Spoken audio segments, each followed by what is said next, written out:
Good morning student, मैं नरेश कुमार। हमारा chapter चल रहा है उप संयोजक यौगिक। उसके अंदर हमने लिगेंड पढ़ रहे थे। हम लिगेंडों के प्रकार पढ़ लिए थे टोटल। उसके बाद में लिगेंड, कुछ विशेष प्रकार के लिगेंड हैं, उनकी परिभाषाएं देखते हैं। तो सबसे पहले है उभयदंती लिगेंड या एम्बिडेंटेड लिगेंड। देखो इसकी परिभाषा क्या होती है। वह लिगेंड जो दो भिन्न भिन्न परमाणुओं द्वारा धातु से जुड़ सकता है, लेकिन एक समय में केवल एक दाता परमाणु ही बंध बनाता है, उसे उभयदंती लिगेंड कहते हैं। देखो क्या बता रहा है, वह लिगेंड कोई भी हो सकता है जो भिन्न भिन्न परमाणु द्वारा धातु से जुड़ सकता है। जो क्या करेगा, धातु से जुड़ा रहेगा भिन्न भिन्न परमाणु द्वारा, लेकिन एक समय केवल एक ही दाता परमाणु से बंध बना सकता है। जैसे एग्जांपल लेते हैं हम, साइनो। अब देखो ये कंपाउंड है, ठीक है। अब इसको किस प्रकार ले सकते हो आप, देखो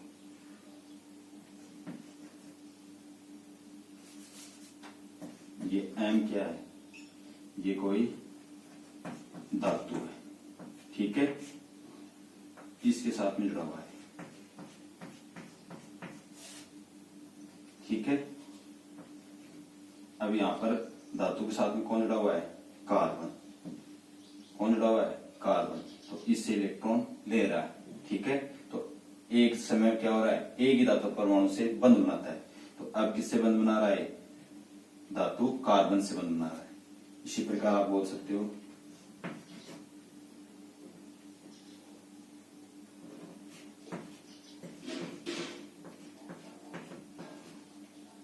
ये, ठीक है। अब इसके अंदर क्या हो रहा है, इसके अंदर एनसी के अंदर क्या हो रहा है, ये हो गया आइसोसाइनो। तो इसके अंदर कौन बना रहा है धातु से, नाइट्रोजन, ठीक है। ये क्या हो गया, साइनो, ये हो गया आइसोसाइनो। अब इसके अंदर देखो आप, इसमें कार्बन और इसके अंदर नाइट्रोजन, मतलब कंपाउंड था आपका ये, ठीक है। और इसके अंदर क्या हो रहा है, एक समय एक ही दाता परमाणु से जुड़ा हुआ है, एक समय एक से, ठीक है। मतलब धातु से अलग अलग परमाणु जुड़े हुए हैं। दो भिन्न भिन्न परमाणु द्वारा धातु से जुड़ सकते हैं, कार्बन भी जुड़ सकता है और नाइट्रोजन भी जुड़ सकता है, ठीक है। जैसे कोई एग्जांपल और ले लेते हैं, जैसे नाइट्रो कंपाउंड है, NO2 होता है नाइट्रो कंपाउंड, ठीक है।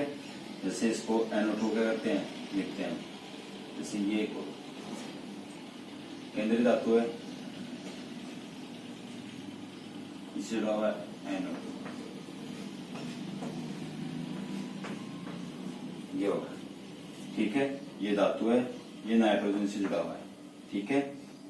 इससे इलेक्ट्रॉन ले रहा है, तो ये क्या हो गया, नाइट्रो। इसी प्रकार नाइट्रो कंपाउंड ही है, NO2 कंपाउंड ही है, ये ऑक्सीजन हो गया, नाइट्रोजन हो गया। अब इसके अंदर धातु से कौन जुड़ा हुआ है, ऑक्सीजन परमाणु, ठीक है। इसको क्या कहते हैं, नाइट्राइट्रो। इसके अंदर कौन किससे जुड़ा हुआ है, केंद्रीय धातु से, ये केंद्रीय धातु है, इसे कौन जुड़ा हुआ है, ऑक्सीजन परमाणु। तो भिन्न भिन्न परमाणु हो गए ना, यहाँ पर नाइट्रोजन है और यहाँ पर कौन है, ऑक्सीजन, ठीक है। और एग्जांपल देखते हैं, जैसे थायोसाइन होता है, ठीक है। इसको लिखते हैं, इसे हम लिखते हैं सीधा ही,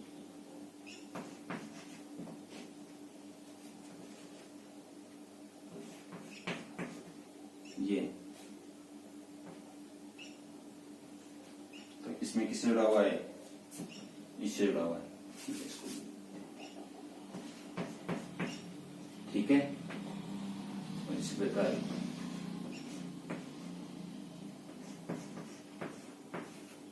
ये क्या हो गया, आइसोथायोसाइनेटो। ये क्या हो गया, थायोसाइनेटो।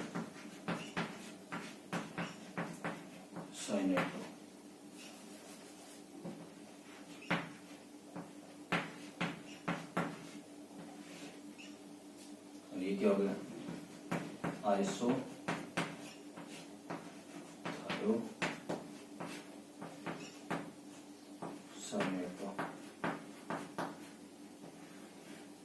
अब इसके अंदर देखो, इसके अंदर किससे जुड़ा हुआ है, नाइट्रोजन से, और इसमें सल्फर से जुड़ेगा ना, इलेक्ट्रॉन इसको दे रहा है।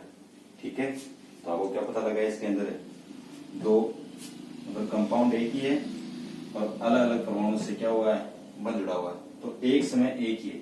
अब ये पूरा कंपाउंड है तो इसके अंदर ये नहीं है कि नाइट्रोजन भी जुड़ा रहेगा, नहीं, एक समय एक ही लता परमाणु से जुड़ा रहेगा। जैसे सल्फेट है,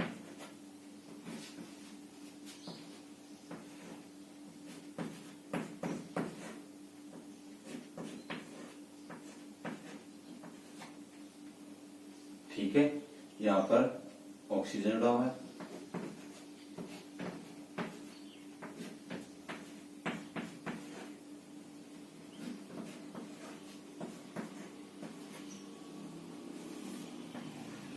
यहाँ पर सल्फर जुड़ा हुआ है, यहाँ पर ऑक्सीजन जुड़ा हुआ है केंद्रीय धातु से, ठीक है, यहाँ पर सल्फर जुड़ा हुआ है, ठीक है,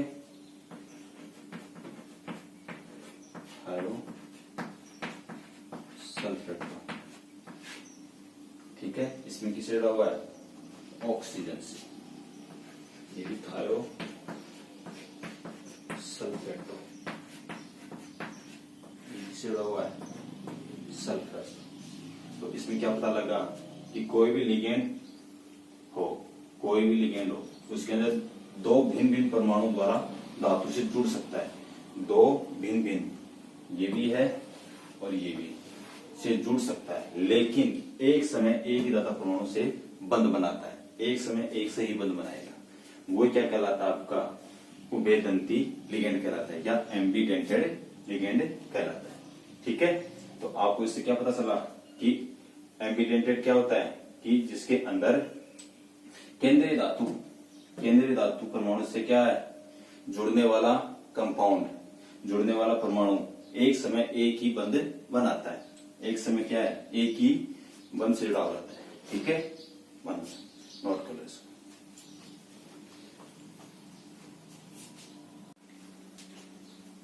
अब उसके आगे देखो, उभयदंती लिगेंड के बाद में है किलेट लिगेंड या चिलेट लिगेंड।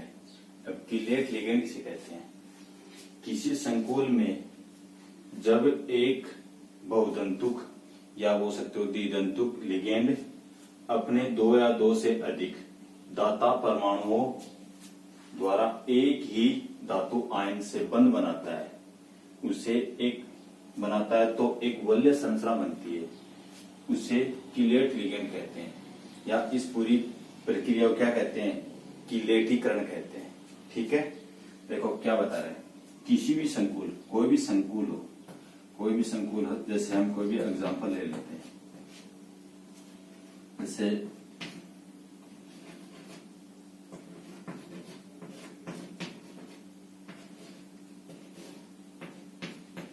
ये कोई एग्जांपल है, ठीक है, मैं ये कोई एग्जांपल ले लिया, किसी संकुल में जब एक बहुदंतुक, ये बहुदंतुक है या द्विदंतुक बोल दो, लिगेंड अपने दो या दो से अधिक दाता परमाणु द्वारा एक ही धातु द्वारा, एक ही धातु है, ये क्या है यहाँ पर धातु आयन से बंध बनाता है, तो एक वलय संरचना बन जाती है।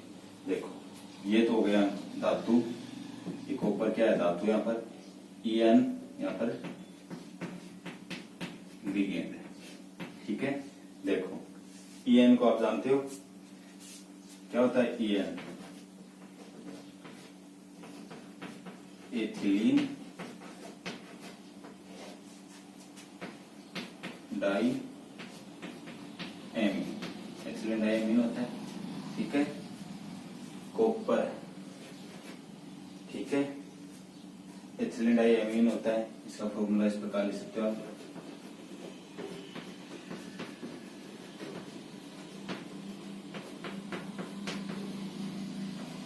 यहाँ पर ये लोन इससे जोड़ देते हैं।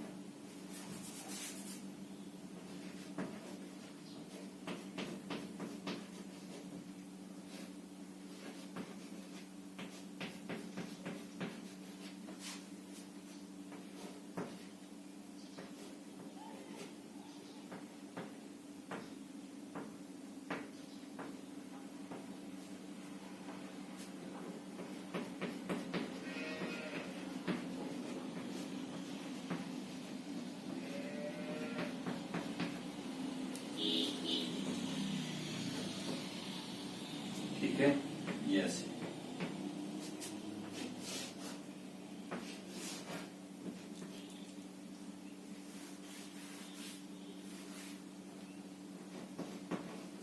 यही तो है, कोई भी शंकु ले दिया, ये शंकु बता रखा है, ये आपका बहुतंतु लिगेंड है।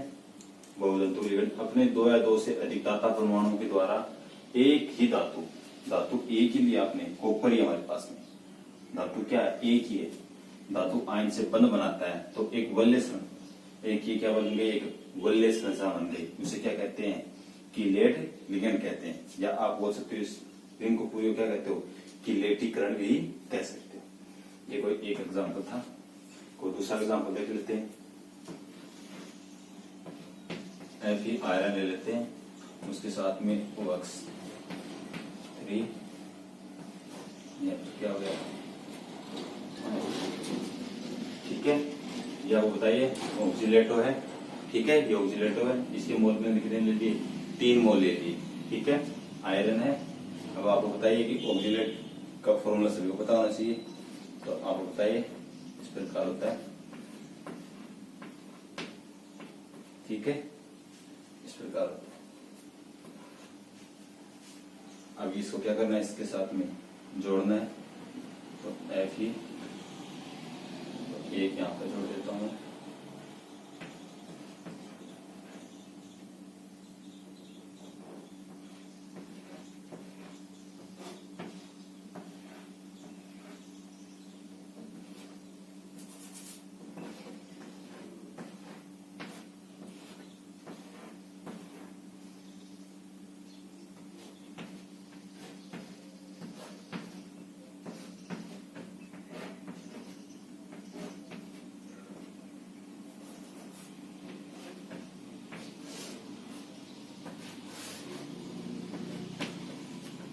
ये हो गया। अब ऑक्सीलेटर के साथ में जोड़ दिए, 3 मोल थे, तो ये 3 मोल जोड़ दिए मैंने, तो एक वल्य संरचना बन गई, ये वल्य बन गई ना, तो इसे क्या कहते हैं आप, कीलेट लिगेंड।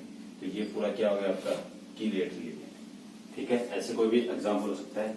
ये बहुतंतु का मतलब क्या होते हैं, मतलब एक से ज्यादा होने चाहिए, बहुतंतु द्विदंतु भी हो सकता है, त्रिदंतु भी हो सकता है, ठीक है, टेट्रा पेंटा हेक्सा जो भी है, सारे डेंटेड लिगेंड आते हैं, ठीक है। ये लिगेंड ऐसे मतलब बहुतंतु लिगेंड होना चाहिए, ठीक है, ये इससे जुड़ा रहेगा, परंतु धातु क्या होनी चाहिए, एक ही होनी चाहिए, धातु क्या होनी चाहिए, एक ही होनी चाहिए, और उसे जुड़ा रहेगा, उसे क्या कहोगे, कीलेट लिगेंड। और इस पूरी प्रोसेस को, कीलेट बनने की प्रक्रिया को क्या करते हैं, कीलेट लिगेंड, क्या बोल सकते हो, कीलेट बनने की प्रक्रिया को कीलेटीकरण कहते हैं। क्या कहते हैं, कीलेटीकरण, कीलेटीकरण कहते हैं, ठीक है, नोट कर लो।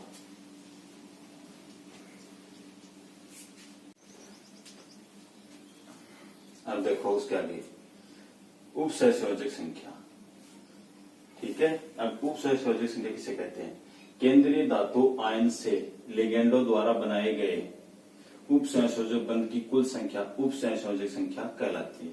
मतलब जो अभी आपने जो भी कंपाउंड लिए थे, जो भी यौगिक लिए थे, कोई भी संकुल हो, उसके अंदर जितने बंध बनेंगे वो क्या कहलाती है, उसकी उपसहसंयोजन संख्या कहलाती है। जैसे एग्जाम्पल से देख लेते हैं, एक दो एग्जांपल लेंगे उससे पता लग जाएगा। जैसे CuNH3,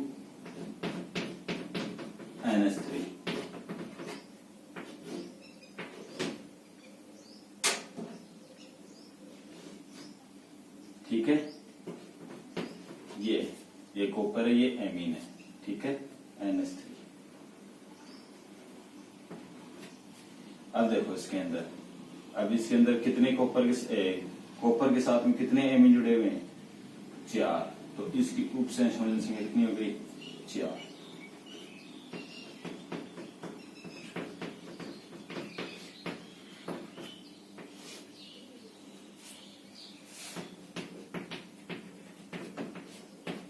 कितनी हो गई? 4, ठीक है, उप संयोजन संख्या 4 हो गई। अब देखो जैसे कोई और एग्जांपल ले लेते हैं, जैसे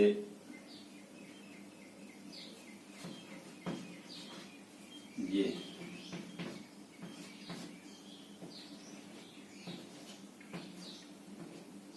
ठीक है, तो इसकी उप संयोजन संख्या कितनी हो गई? इसकी भी 2 हो गई। इसकी कितनी हो गई? 2। क्यों? इसके अंदर Ag से कौन जुड़ा हुआ है? साइनो जुड़ा हुआ है, और उसके कितने मोल हैं? 2 हैं। तो 2 तो उप संयोजन संख्या कितनी हो गई? 2 हो गई। जैसे और कंपाउंड ले लेते हैं,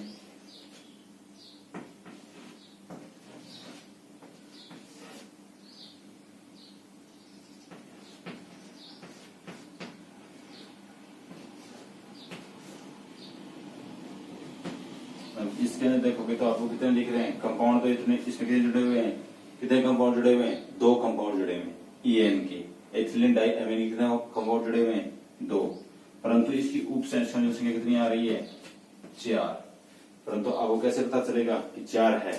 तो आप इसको करके देखोगे,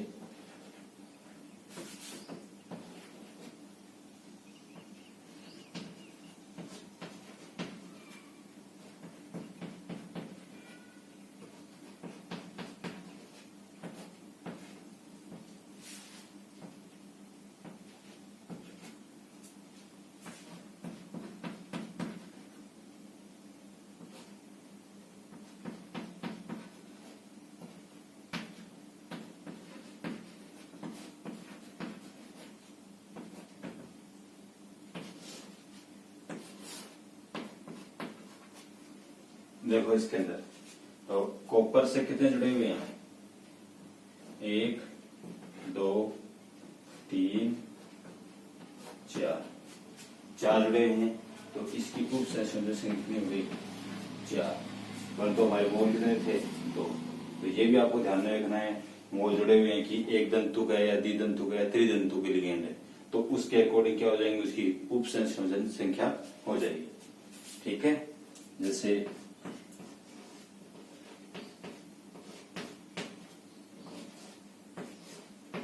ये, तो इसकी उप संयोजन संख्या कितनी हो गई? 6। कैसे? तो करके देख लेते हैं इसका भी।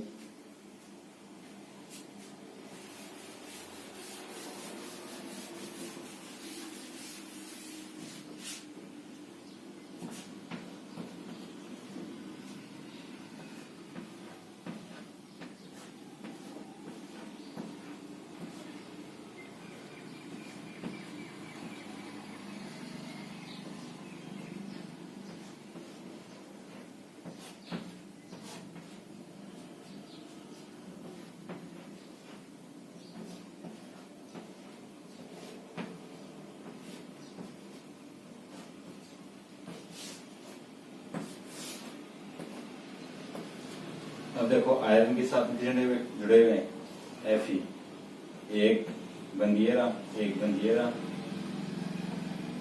अब देखो इस प्रकार बंद बने हुए ना, 1 2 3 4 5 6। तो कितने बंद बने हुए हैं? 6 बंद बने हैं। तो इसकी उप संयोजन संख्या कितनी हो गई? 6 हो गई। तो परिभाषा के अंदर भी ये कहा मैंने कि केंद्रीय धातु, तो केंद्रीय धातु कौन है? ये Fe, ये कॉपर, ये Ag। आयन से लिगेंडो द्वारा बनाए गए उप संयोजक बंधों की कुल संख्या, उप संयोजक बंध ये रहे कि कुल संख्या ही क्या कहलाती है? उप संयोजन संख्या कहलाती है। तो ये बंध जितने बनेंगे वो क्या कहलाती है, उप सहसंयोजक संख्या कहलाती है। या आप ऐसे बोल सकते हो कि केंद्रीय धातु से जितने लिगेंड जुड़े रहेंगे और उप सहसंयोजक बंध बनाएंगे वो क्या कहलाते हैं, उसकी उप सहसंयोजक संख्या कहलाती है। तो आपको ये नोट कर लो। अब इसके अंदर और भी एग्जाम्पल है। परीक्षा के अंदर नॉर्मली क्या पूछते हैं, इनकी परिभाषा ही पूछते हैं।